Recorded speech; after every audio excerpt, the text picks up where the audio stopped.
Dios le bendiga, amado, una vez más. Estamos aquí, como siempre, para que usted disfrute la palabra del Señor y que el Señor le llene su vida de la palabra. Que usted crezca en las cosas del Señor y que pueda cada día más moverse libremente en la libertad que Cristo nos ha delegado a nosotros a través del sacrificio que Él hizo en la cruz del Calvario. Quiero que vaya conmigo al libro de Éxodo, capítulo 2. El libro de Éxodo es un libro de libertad, un libro de conquista, un libro donde Dios manifiesta su poder, donde sacó a su pueblo de las ataduras de Satanás.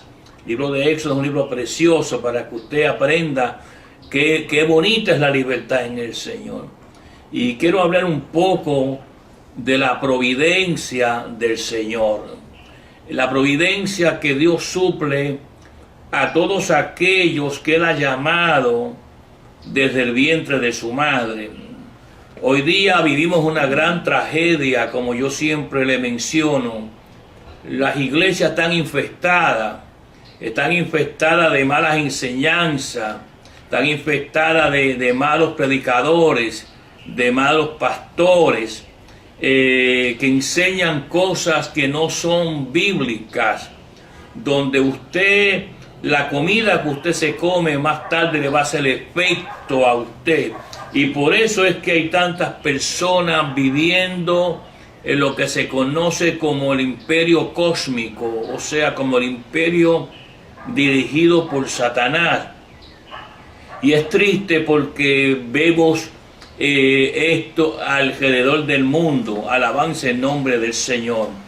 El segundo capítulo del libro de Éxodo es un capítulo poderoso.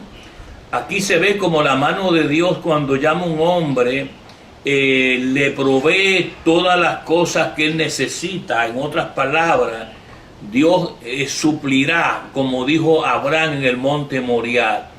Hoy día pues se ha levantado una enseñanza basada en lo que sucedió en el libro de los Hechos, capítulo 8, versículos 18, 19 y 20.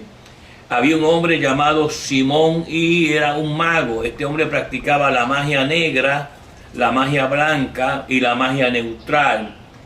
La Biblia dice que todas aquellas personas pensaban que este era el gran poder de Dios, porque Satanás sabe disfrazarse. La Biblia dice en Corintios que él se disfraza como ángel de luz, él y sus ministros.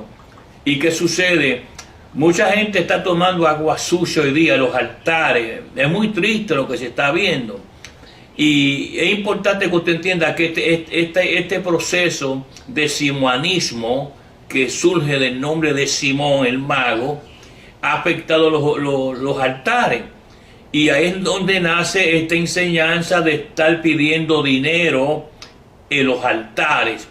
Y una persona que se pasa pidiendo dinero de los altares es una persona que está practicando la doctrina de Simón el mago. Y aquí notamos en el capítulo 2 del libro de Éxodo cómo Dios muestra este poder y esta gloria.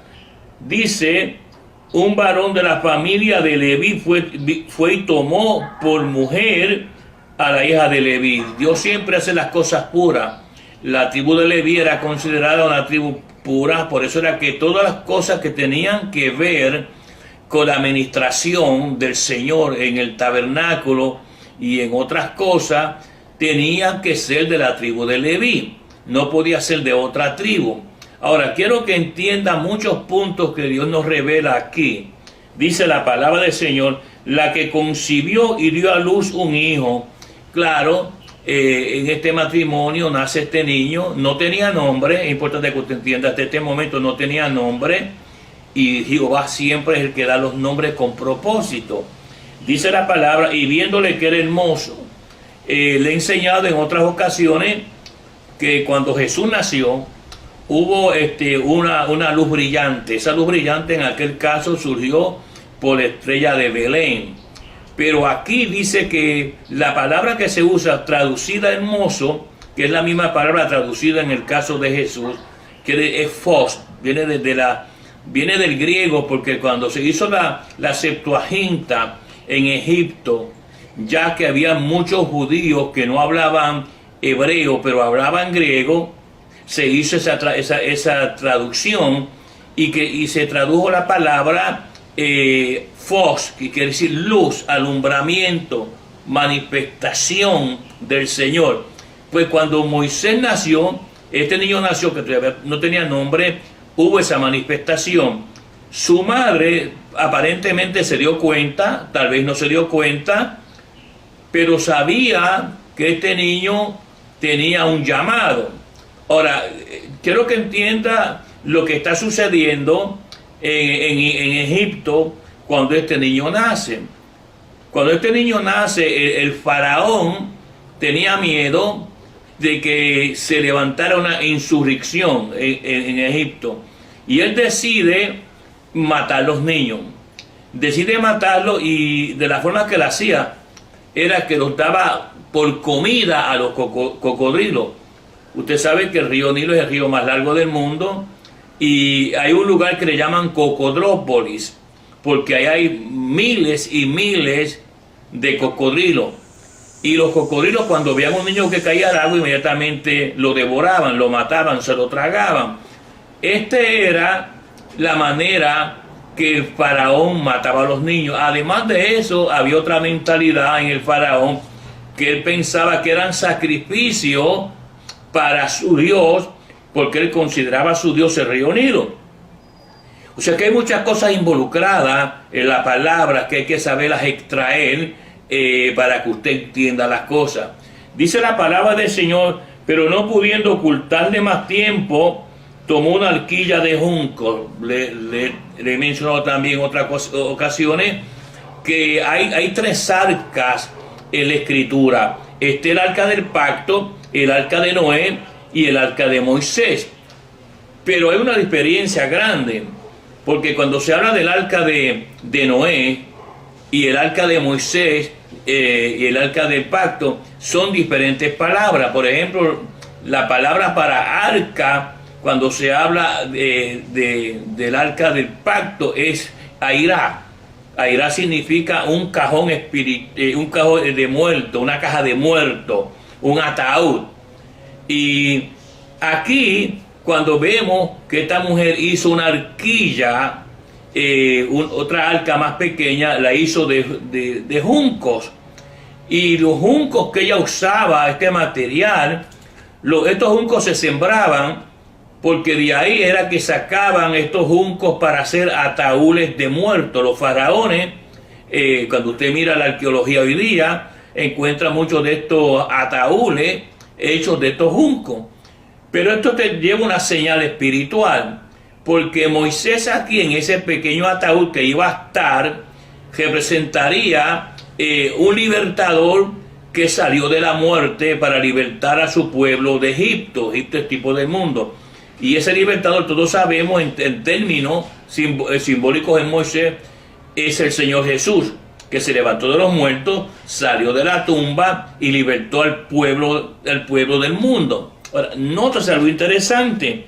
La Biblia dice, seguimos el verso 3, pero no pudiendo ocultarle más tiempo. O sea que hay cosas que el hombre no puede hacer.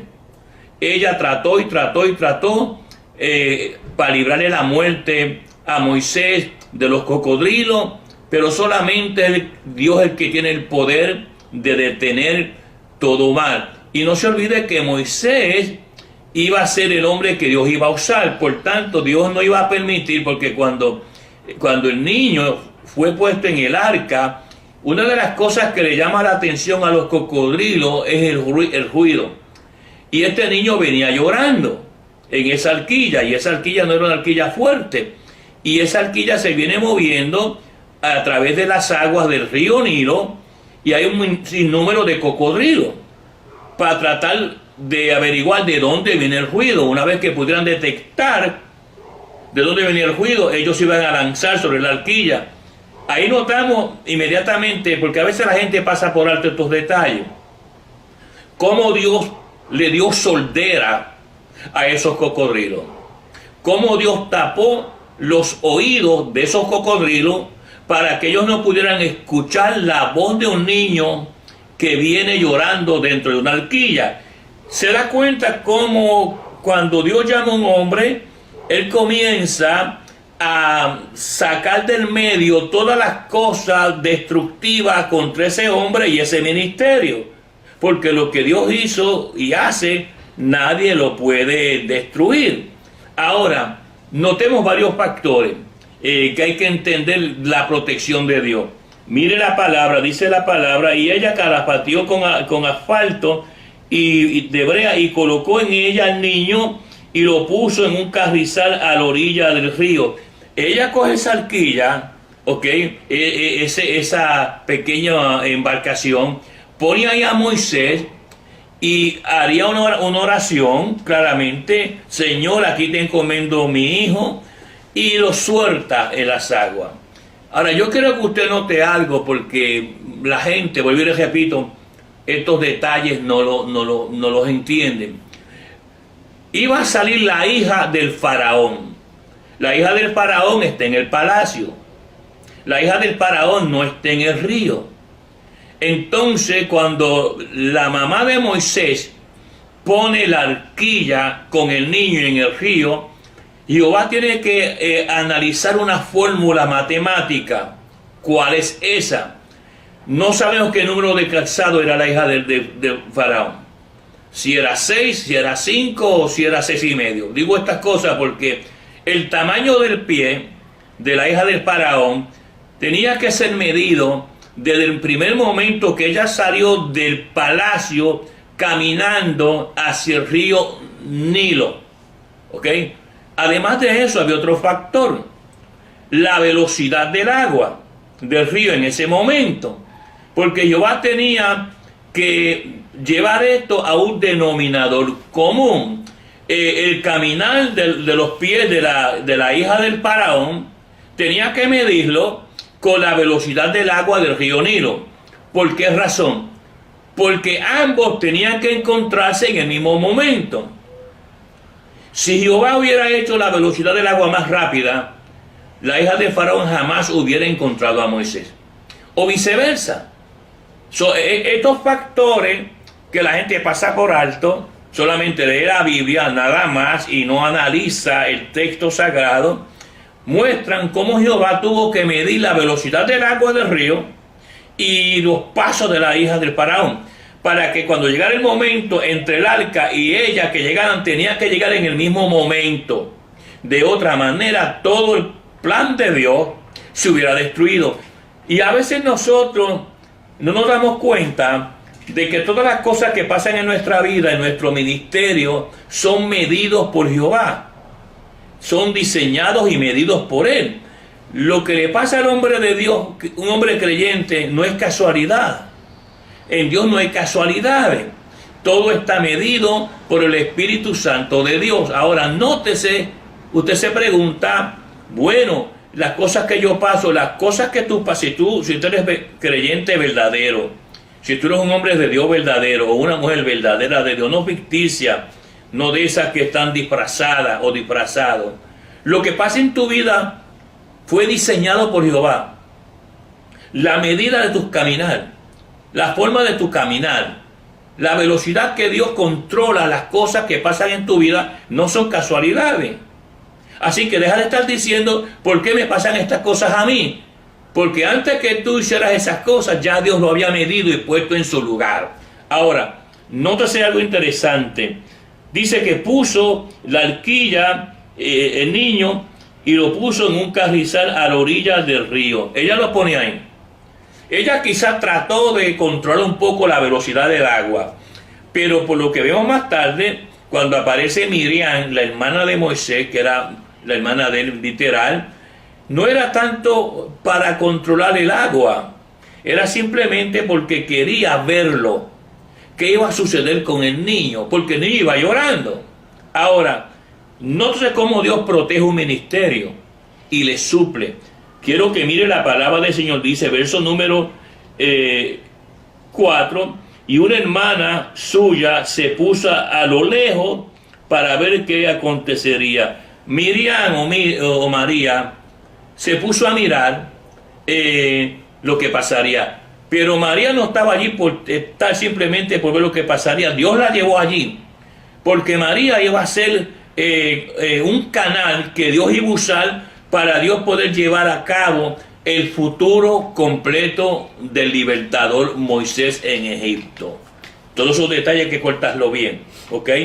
Ahora mire bien la palabra. Y la hija de Faraón descendió a lavarse el río. La hija del Faraón, ella iba a caminar del palacio al río.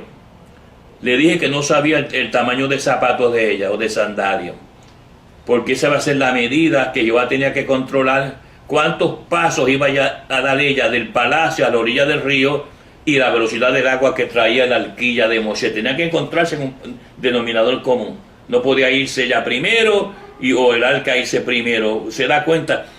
Si usted analiza bien la palabra, se da cuenta que las cosas que le suceden a uno están bien marcadas por el Señor. No se ponga ahí a gritar ni a llorar y tantas cosas. Satanás tiene en la cabeza tantas cosas. Tienes que saber que Dios está en control. No lo digas por decirlo. Mucha gente dice Dios está en control. Sí, de la boca para afuera, no. De tu corazón. Dios está en control de mi vida. Yo no me voy a morir ni un día antes ni un día después. En el calendario de Dios ya está, me tiene escogido el mes, el día de la semana y el año. Aquí no hay casualidad. Quiero que entienda esos principios. Ahora mire bien la palabra en el verso número 5. Y la hija de Faraón descendió a lavarse al río. Ella descendió, y era raro que ella descendiera al río. Dice, descendió a lavarse al río. Y paseándose su doncella por la ribera del río, vio ella la arquilla. Ella la vio la arquilla. El agua no fue muy rápida, ni ella fue muy lenta. Ella vio la arquilla.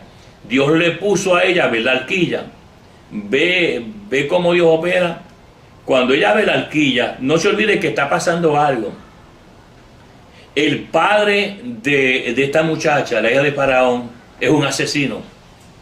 Él tiene miedo que se levante una guerrilla interna en Egipto. Y él pensaba y decía, las niñas, yo no las mando a matar porque yo las uso, así que dice la palabra, las uso para cocinera, lavadora y limpiar platos, para que usted entienda.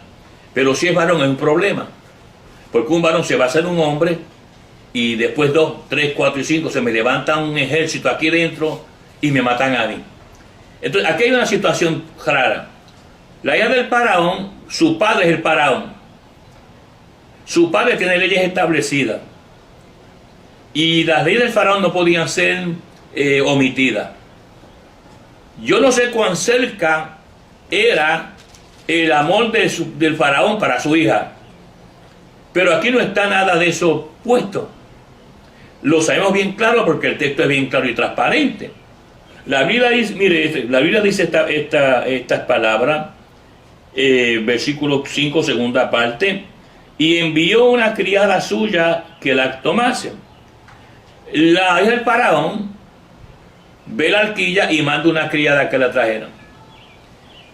No se olvide que en otra ocasión yo le expliqué que todo lo que salía del río Nilo, los egipcios la consideraban como un regalo del dios de ellos. Aunque los egipcios tienen muchos dioses, pero el Nilo era uno de los principales. Ahora, mire bien la palabra. Y cuando la abrió, vio al niño y aquí que el niño lloraba. Ella mira al niño y el niño está vestido de púrpura y blanco, que es el color que usaban los hebreos. Y el niño lloraba. Y usted se pregunta, bueno, ¿y por qué el Espíritu Santo pone ahí que el niño lloraba? Le expliqué hace unos minutos la razón. Porque Dios quería mostrar su poder sobre los cocodrilos que le dio sordera para que no detectaran al niño llorando en el río y mucho menos en el carrizal y se lo comieran. Y se comieran también los planes de Dios. Ahora, le dije que el tema de esta enseñanza es la providencia de Dios. Pues perdónenme que sea honesto, me gusta ser transparente con la gente. Hay muchos raqueteros, pillos en los altares que pertenecen a la escuela del simonismo, de Simón el mago. De Hechos capítulo 8, versículos 18, 19 y 20. Si usted ve a alguien en un altar pidiendo dinero, ya sabe, ha sido enseñado, ni participe. Porque el dinero que usted está dando, no se lo está dando al hombre, se lo está dando a Satanás. ¿Ok? Bien claro, bien establecido, toda confusión que usted haya tenido, borrada. Ahora mire esto. Y cuando la abrió, vio al niño, y aquí que el niño lloraba. Ahora, hay aquí una palabrita, Jara, compasión. La Biblia dice que Jesús hacía los milagros por compasión. Jesús no se dejaba doblegar por la gente que le gritaba, Señor, Señor, sáname. Él miraba el corazón de la persona. Dice la palabra que en algún momento dado Jesús sanó a todo el mundo. Pero también dice en otras partes bíblicas que no hizo ningún milagro. Es más, sus hermanos estaban criticándole y decían, ¿por qué tú no haces esas señales aquí? ¿Ves? Porque Jesús no está aquí para complacer gente. Él está aquí para cumplir una misión de compasión, de un toque interno profundo en el alma necesitada de una persona. Dice, y ella tuvo compasión. Ahora, esta muchacha tiene un problema. Ella tiene que decir, bueno, o yo me voy en contra de las leyes del gobierno de Egipto, el cual mi padre es el líder, o lo desobedezco. O hago lo contrario a lo que mi padre, el faraón, hace, que está asesinando a los niños en el río Nilo con los cocodrilos. ¿Qué hago? Es ahí donde ella recibe el toque de Dios. Porque, volví y te repito, todo lo que Dios llamó, todo lo que Dios escogió, nadie le puede tocar. Yo estaré contigo como estuvo con Moisés, le dijo Jehová a Josué, y nadie podrá hacerte frente en los días de tu vida. Y mire que Josué tuvo muchas guerras y situaciones, pero nunca le tocó nada. ¿Por qué? Porque fue un hombre escogido. Otro día le voy a hablar del manto de un hombre escogido, un tema muy largo. Ahora mire lo siguiente.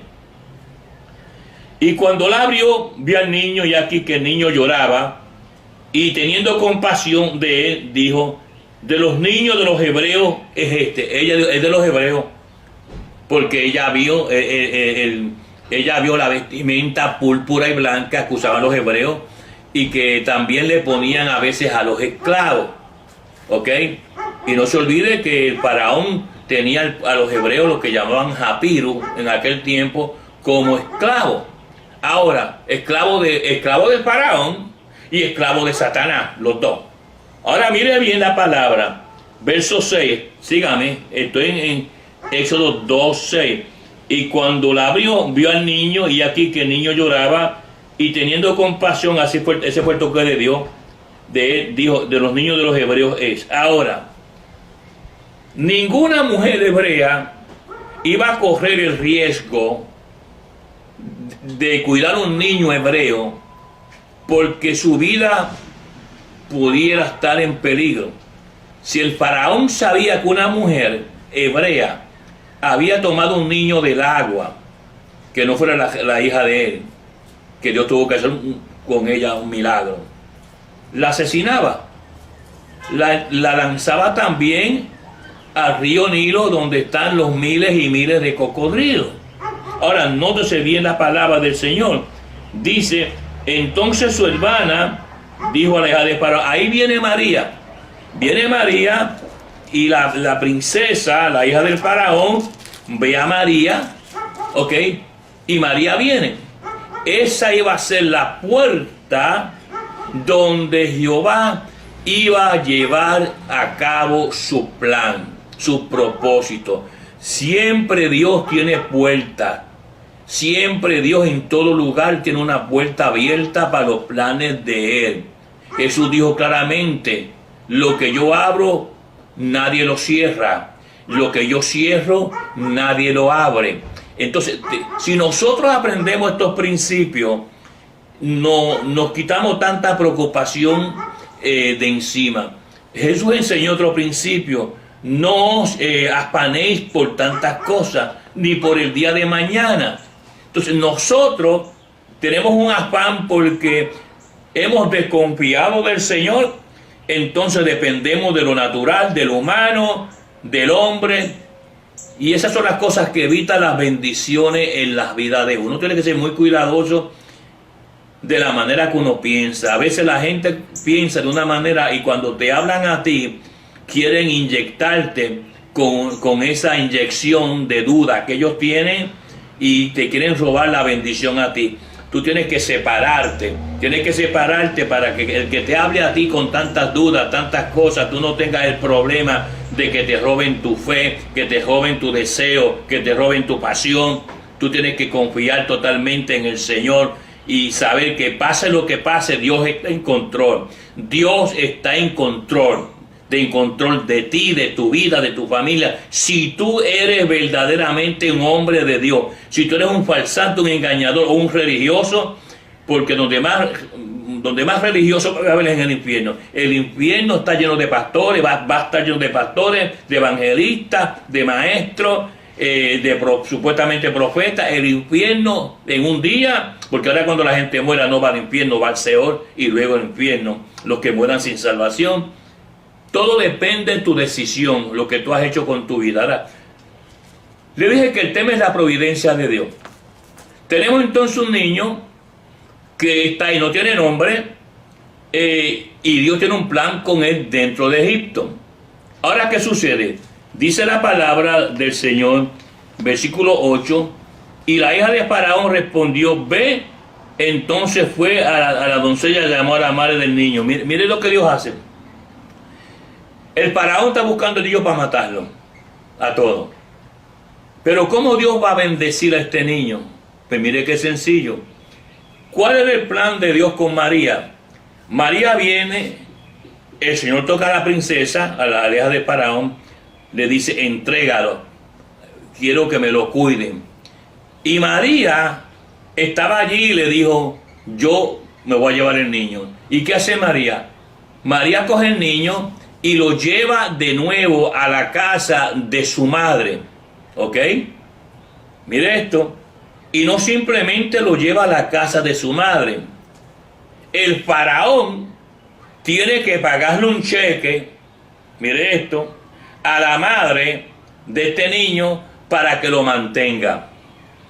¿Se da cuenta cómo Dios opera? Cómo Dios cambia las cosas. La Biblia dice claramente, mire esto, entonces fue la doncella y llamó a la madre del niño. ¿Se imagina el rostro de la madre del niño de Moisés? Ella le puso la hija de Faraón, le iba a poner el nombre. Llega allá y dice, este niño, como yo lo saqué de las aguas, le voy a llamar Manú. Manú es un nombre egipcio, ¿ok? Que es sacado del agua. Claro, luego se tradujo en hebreo como Moshe, y en inglés como Moses, y en español como Moisés, sacado del agua. Ahora, es interesante notar este detalle. Dice la palabra del Señor, verso 9, la cual dijo a la hija de Faraón, lleva a este niño y críamelo, y yo te lo pagaré. Ahora es interesante notar de que esta mujer, la hija del Faraón, coge este niño sin darse cuenta. Dios estaba operando tras bastidores, y María lleva al niño de nuevo a la casa, ¿ok? Y lo comienzan a cuidar. El niño comienza a crecer. Ahí está Moisés creciendo, llevado a la casa. Pero más tarde Moisés es llevado a los 12 años, la edad correcta, al palacio. Y cuando Moisés es llevado al palacio, porque el faraón le pagó los primeros 12 años de comida y cosas a Moisés, sin él darse cuenta, porque Dios estaba detrás del asunto. Ahora, mire bien la palabra del Señor, dice la palabra del Señor, mire esto, y yo te lo pagaré. Y la mujer tomó al niño y lo crió. Allá creció Moisés con su madre todo el tiempo. Y luego dice la palabra, es interesante porque cuando la hija del faraón le pone nombre y le pone Manú, ella, dice la palabra del Señor, y cuando el niño creció, ella lo trajo a la hija de Faraón, la cual lo prohijó, ella lo adoptó. La hija de Faraón adopta a Moisés. Y el Faraón está mirando esto.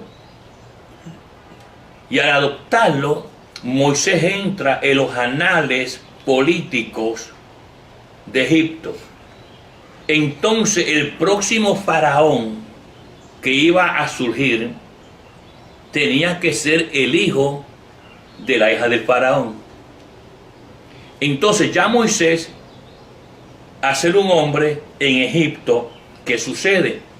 Tiene posiblemente la visión de convertirse y el deseo de convertirse en el faraón, y él lo iba a lograr porque era lo que los anales decían. Moisés era el próximo candidato para ser el futuro faraón de Egipto, pero Dios tenía otros planes. Es aquí interesante, porque a veces uno tiene planes humanos, pero Dios está detrás de otras cosas. ¿Cómo Dios va a sacar a Moisés de Egipto? Bueno, solo había una ley en Egipto que tú tenías que ser expulsado de Egipto o te asesinaban. Y era cuando tú cometías un crimen. Entonces, ¿qué hace Jehová más tarde con Moisés? Le da una vueltita a Moisés y vio que un egipcio estaba maltratando a los hebreos. Moisés posiblemente ni cuenta se daba lo que estaba pasando, pero Jehová le tenía las manos amarradas a Moisés. Y Moisés viene y mata al egipcio. Y cuando mata al egipcio, lo entierra debajo de la arena. Pero la Biblia dice que hay un testigo. Porque al otro día hay otra trifulca, otra pelea. Y cuando Moisés llega de nuevo, le dice: me vas a matar a mí como mataste al egipcio. Y al decirle a ser el testigo que Jehová tenía escondido para sacar de Egipto a Moisés, que ahora era llamado Manú, sacado del agua. Y cuando el faraón sabe esto, comienza a buscar a Moisés, no para saludarlo ni abrazarlo, sino para matarlo. Y es ahí, esa puerta la fabricó Jehová. Todo esto está bajo las manos de Jehová. Moisés sale huyendo. Y sale huyendo para el desierto. Y Moisés no tenía en ninguna manera un sistema de localizar a dónde iba. Pero la Biblia dice que él fue caminando por el desierto y lo llevó a un pozo.